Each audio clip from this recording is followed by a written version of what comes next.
Feliz domingo para todos. Comenzamos a repasar las noticias entre las 12 de ayer y las 12 de hoy. 2.999 casos nuevos de coronavirus COVID-19 fueron los detectados en 20.382 análisis, según la información proporcionada por el Ministerio de Salud Pública. 50 personas fallecieron en todo el país. En el departamento de Maldonado hubieron 223 casos nuevos. Ninguna persona falleció en las últimas 24 horas. Gobierno de Canelones y Mides firmaron acuerdo para coordinar acciones destinadas para hacer frente a las problemáticas de las personas que se encuentran en situación vulnerable. La Intendencia de Canelones, a través de la Dirección General de Desarrollo Humano y el Ministerio de Desarrollo Social, firmaron un convenio para continuar con las políticas de ayuda a las personas en situación de calle. El gobierno de Canelones presentó nueva edición de los fondos participativos Costeando Ideas. La Intendencia de Canelones realizó el lanzamiento de Costeando Ideas 2021, el fondo participativo que les permite a los residentes de Atlántida, La Floresta, Salinas y Parque del Plata postular ideas para la realización de mejoras en sus municipios y para la concreción de proyectos socioculturales y deportivos. Intendente de Canelones participó de la partida de vinos VCP a Brasil por parte del establecimiento Vica. El intendente de Canelones, Yamandu Borsi, participó de la partida de más de 184.000 botellas de vino VCP a Brasil por parte del establecimiento Vica, una cooperativa integrada por 23 familias productoras del departamento canario. Detenido al ingresar a edificaciones Rocha fue condenado. Se trata de un joven de 25 años y fue condenado como autor responsable de un delito de violación de domicilio. La justicia dispuso la formalización de un hombre de 30 años por la presunta comisión de un delito de suministro de estupefacientes en Castillos. La justicia dispuso la condena de un hombre de 19 años y otro de 49 años por un delito de contrabando en el Chuy. Un ciudadano sudafricano de 25 años requerido por homicidio fue ubicado en La Pedrera y puesto a disposición de Interpol.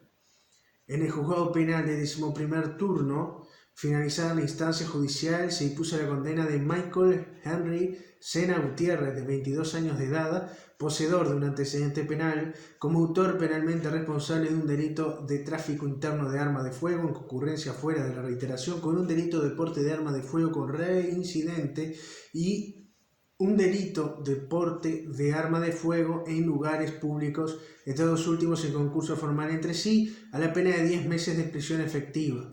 Condena que se hizo en el departamento de Maldonado. Siguiendo en Maldonado, en el juzgado penal de 11º turno, finalizada la instancia judicial, se dispuso la condena de un hombre de iniciales HRBT de 39 años de edad como autor penalmente responsable de un delito de desacato por incumplimiento a medida cautelar que estaba vinculado a violencia de género, a la pena de 4 meses de prisión efectiva.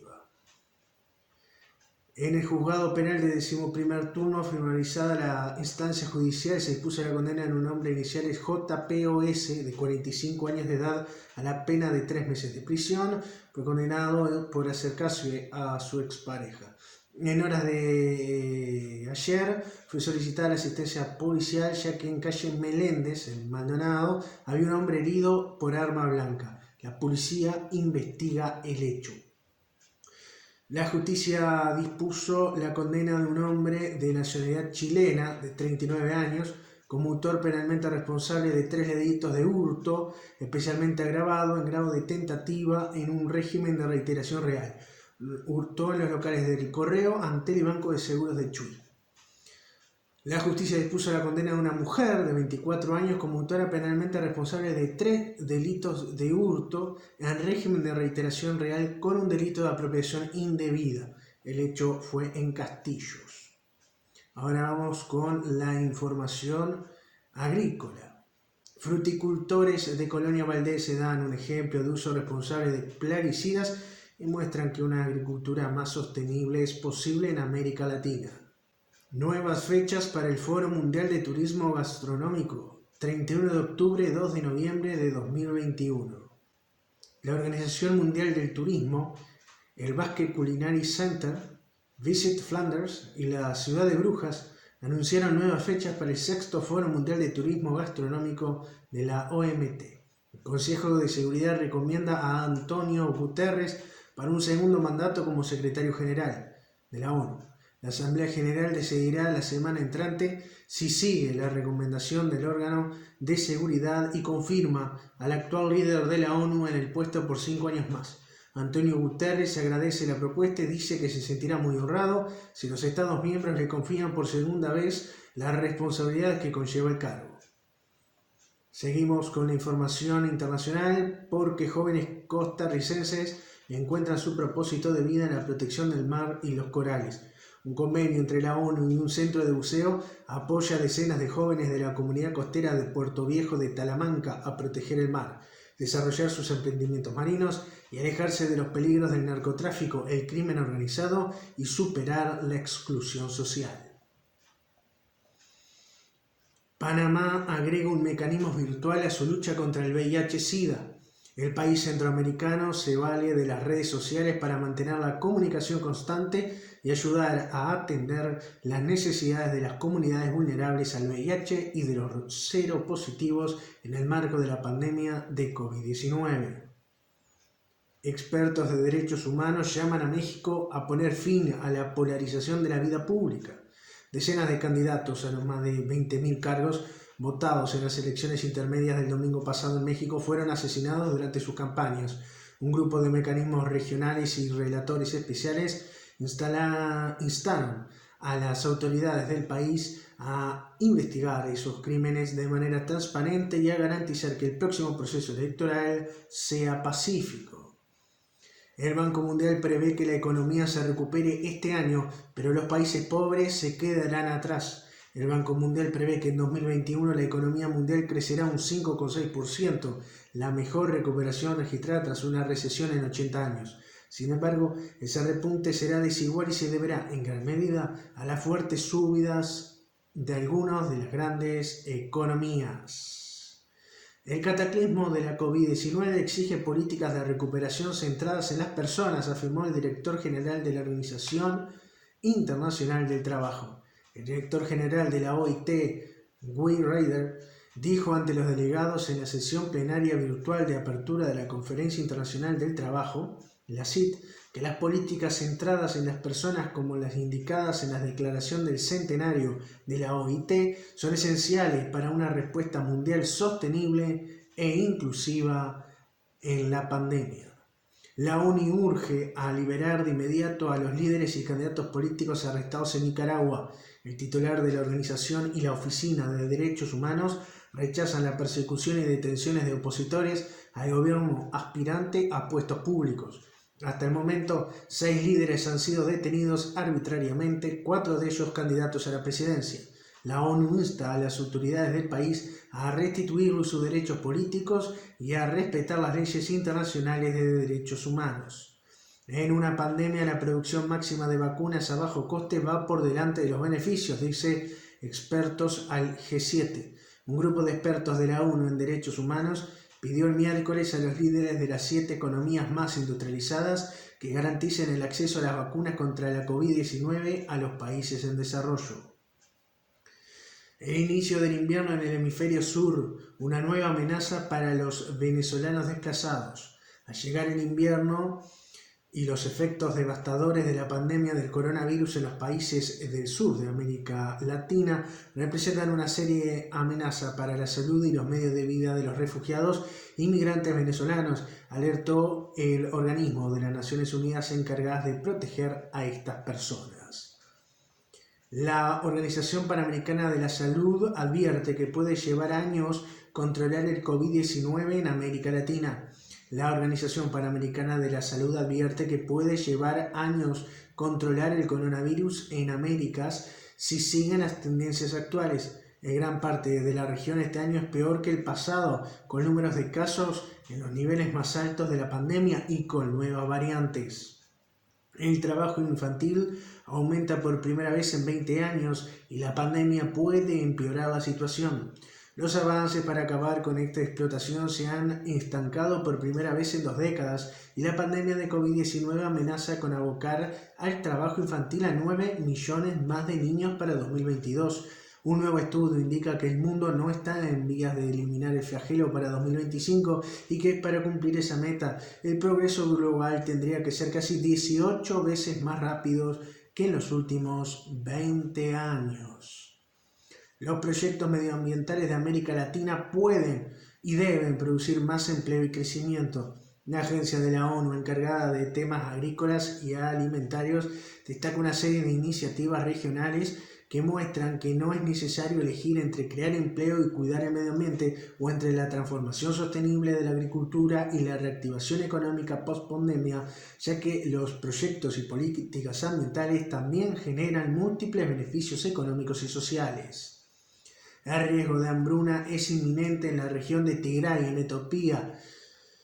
Más de 5,5 millones de personas enfrentan inseguridad alimentaria aguda en esa región del norte del país. De no tomarse medidas inmediatas, al menos 2 millones de ellas caerán rápidamente en situación de hambruna. Las agencias mundiales que velan por la alimentación, la agricultura y la niñez esperan ampliar la asistencia, pero necesitan acceso irrestricto y financiamiento urgente. La variante Delta está lista para arraigarse en Europa, alerta la OMS. La variante Delta del coronavirus, identificada inicialmente en Sudáfrica, está lista para arraigarse en Europa, donde la tasa de vacunación sigue siendo insuficiente para evitar un rebrote de casos, alerta la Organización Mundial de la Salud, que pide a los europeos que extremen las precauciones este verano. Comenzó la Eurocopa el viernes y Italia le ganó 3-0 a Turquía. La selección azurra se impuso con contundencia en el partido inaugural de la UEFA Euro 2020 en Roma. También, eso fue el viernes. Ayer sábado, Gales y Suiza no se superaron, fue 1-1, un empate en Bakú. Dinamarca y Finlandia, ganó Finlandia 1-0 con el detalle que se suspendió debido a una emergencia médica que afectó al danés Christian Eriksen. El jugador está en el hospital, está estable, pero bueno, en su momento se desmayó, después se supo que había hecho un paro y bueno, es una situación que pasó en el partido que por suerte el jugador está bien. Bélgica le ganó 3-0 a Rusia, el partido que se jugó en San Petersburgo, allí anduvo Lukaku. Y bueno, esta tarde arranca la Copa América con el grupo A, varios con COVID en Venezuela, en Bolivia. Veremos qué ocurre con esta Copa América 2021. El Comité Departamental de Emergencia de San José recuerda que se encuentra abierta la agenda nacional que habilita a jóvenes de entre 12 y 17 años inclusive a inscribirse para recibir las vacunas contra la COVID-19. Pueden hacerlo a través de la línea 0800 1919 mediante mensajes de WhatsApp al 098 999999 o a través de la página web www.gud.uy/Uruguay se vacuna. Montevideo, incentivos fiscales para empresas que generen puestos de trabajo. La Junta facultó a la Intendencia que otorgue un incentivo fiscal a aquellas empresas que generen puestos de trabajo a partir de la vigencia del presente decreto y por el plazo de un año, en el marco de la implementación del Plan ABC, Apoyo Básico a la Ciudadanía. Seguimos en Montevideo porque exoneraciones a salas de cine por afectación económica a raíz de la pandemia. La Junta Departamental de Montevideo autorizó a la Intendencia a que exonere a los titulares de las salas comerciales cinematográficas del pago de la tasa general y del adicional mercantil correspondiente a dichas salas por el periodo enero-junio de 2021. Realizaron conferencia de prensa en Minas sobre el inicio de obras de la nueva terminal de la ciudad. Escuchamos a continuación al contador Carlos Recueder. Nosotros vamos a hacer en primer lugar por separado y no con evitar el movimiento de tierras. que lo va a hacer una empresa local, Wellcar, que es una empresa de minas, que es la que empieza el movimiento de suelos, para mover toda la tierra que hay que hacer para dejar eso una superficie horizontal que admita la construcción posterior del proyecto de forma correcta.